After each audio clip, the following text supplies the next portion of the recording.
Arimathea, we know from Matthew's Gospel particularly that he was a wealthy man. And on Shabbat, he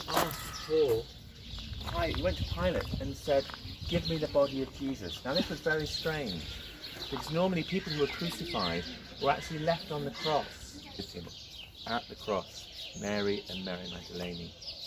Now, the tomb is just down over here, and this area would have been completely covered in earth and was hidden. And then a Palestinian landowner who owned the house then, who was a Greek Orthodox church, he decided to excavate some of the land to try and find some water to water his own garden.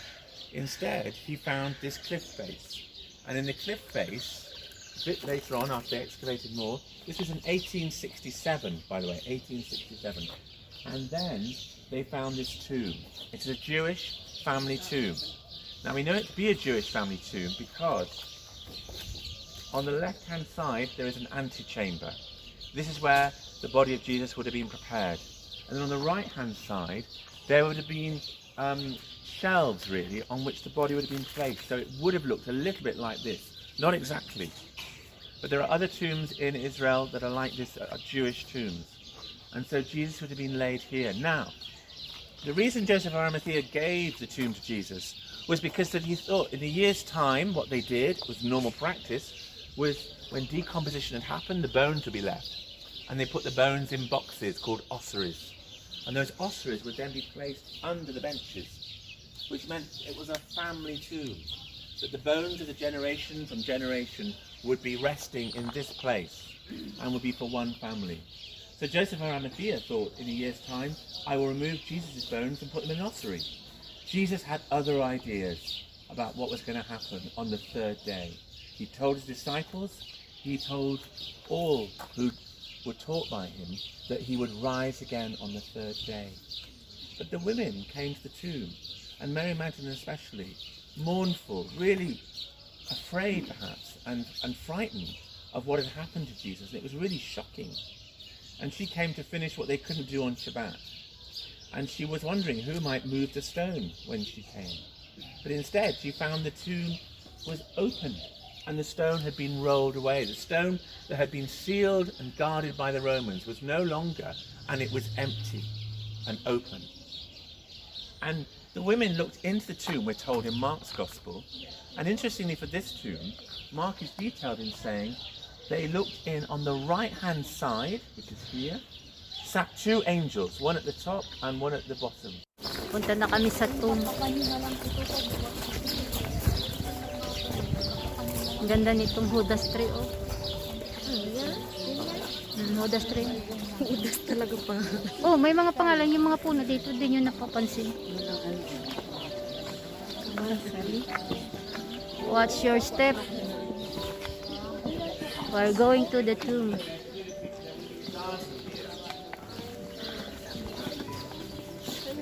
Ito yung ano, yung wine, paggawa ng wine ng unang panahon.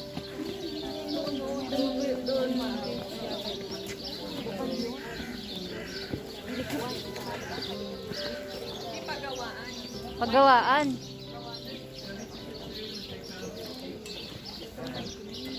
Paggawaan ng wine by their foot.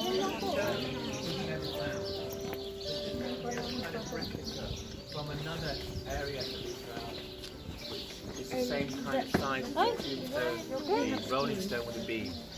So as you go in, I ask you to mind your head and watch your feet. Particularly if you have cameras in your hands, because you will fall over, and then they break their camera and they break their head. So you have to be very careful. We believe in resurrection here, so you'll be healed, but it'll be great. But as you go in, it may be good that you just spend some moments in there in quiet and praying. And perhaps been somebody who you know doesn't know that Jesus Christ is risen from the dead. And that even today, Jesus has revealed himself to those people that you know and carry in your heart, because Jesus too does too. Alright, let's go down.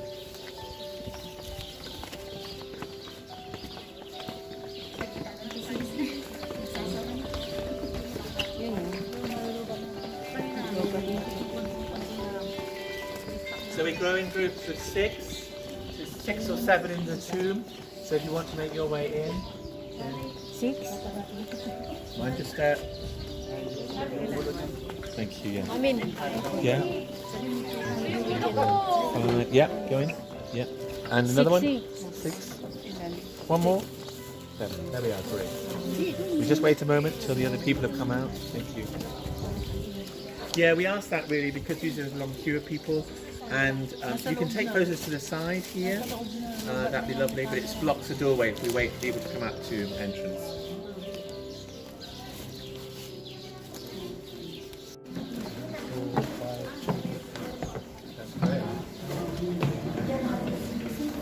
Ito yung tomb ni Jesus.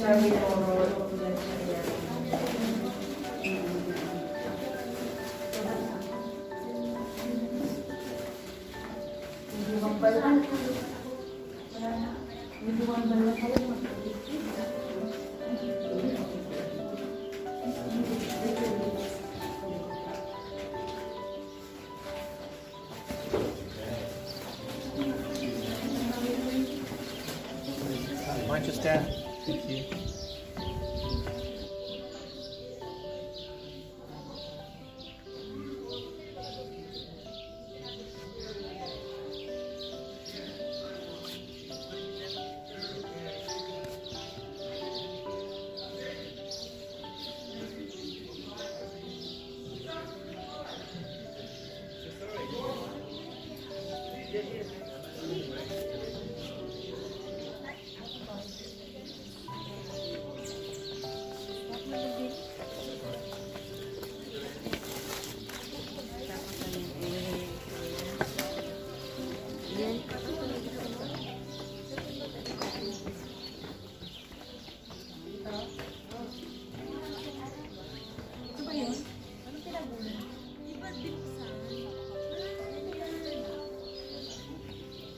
Ito yung ano, yung takip. Ano so mabaho na. Mamoy araw na.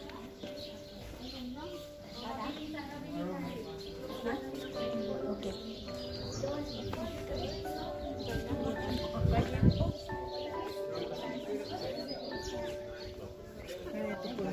Yung takip.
Okay guys, thank you for watching.